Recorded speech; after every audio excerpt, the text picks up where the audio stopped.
Ayatollah খামেনির মৃত্যুর পর পাল্টা প্রতিশোধ নিতে আরো বেশি অ্যাগ্রেসিভ হয়ে উঠছে ইরান। আমেরিকা ইসরায়েলের প্রাথমিক লক্ষ্য যেমন ছিল খামেনিকে হত্যা করা, ইরানের নিউক্লিয়ার ওয়েপন ধ্বংস করে দেওয়া এবং তাদের মিসাইল ভান্ডার এবং ড্রোন ভান্ডার ধ্বংস করে দেওয়া, তেমনি ইরানের এখন এই যুদ্ধে প্রাথমিক লক্ষ্য হচ্ছে মধ্যপ্রাচ্য থেকে যুক্তরাষ্ট্রকে বিতাড়িত করা, মধ্যপ্রাচ্যের দেশগুলো থেকে আমেরিকান বেস ক্যাম্পগুলো তুলে নিতে বাধ্য করা।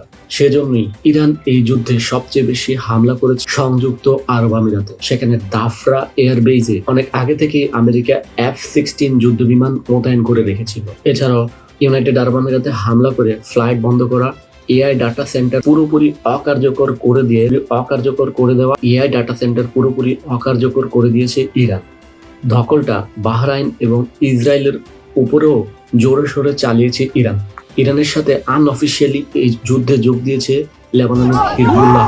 হয়তো আগামী 2 দিনের মধ্যে এই যুদ্ধে ইরানের পাশে এসে দাঁড়াতে পারে ইয়েমেনের ইরানি প্রক্সি যোদ্ধা গোষ্ঠী হুতি। অন্যদিকে ইরানের মিসাইল আর ড্রোন হামলা ঠেকাতে মধ্যপ্রাচ্যের দেশগুলো যেভাবে মিসাইল ইন্টারসেপ্ট ব্যবহার করছে, তাতে যুদ্ধ লম্বা হলে এদের থামানোর ক্যাপাসিটি অনেক কমে যাবে। এদের আকাশ প্রতিরক্ষা ব্যবস্থাও অরক্ষিত হয়ে পড়বে। যুদ্ধের দ্বিতীয় দিনে আমেরিকা ইসরায়েলের ক্ষয়ক্ষতির পরিমাণও সামনে আসছে।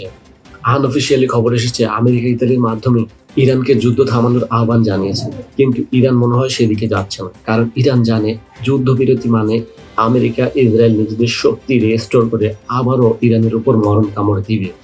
এদিকে আমেরিকান কংগ্রেসে আগামী বৃহস্পতিবার বটাবটি হবে যে আমেরিকান প্রেসিডেন্ট ডোনাল্ড ট্রাম্প তার প্রেসিডেন্সিয়াল ক্ষমতা ব্যবহার করে ইরানের যে যুদ্ধ শুরু করেছেন তা তিনি চালিয়ে যেতে পারবেন কিনা। অর্থাৎ আমেরিকানরাও চাচ্ছেন এই যুদ্ধ কন্টিনিউ না হোক, এবং এই যুদ্ধ যদি থামানো না যায় তাহলে আমেরিকানরাও ট্রাম্পের বিরুদ্ধে চলে যেতে পারে। কিন্তু মূল সমস্যা হচ্ছে এই যুদ্ধ এখন খামেনিকে হত্যার পর এই যুদ্ধে ইরানের কোনো একক নিয়ন্ত্রণ নেই।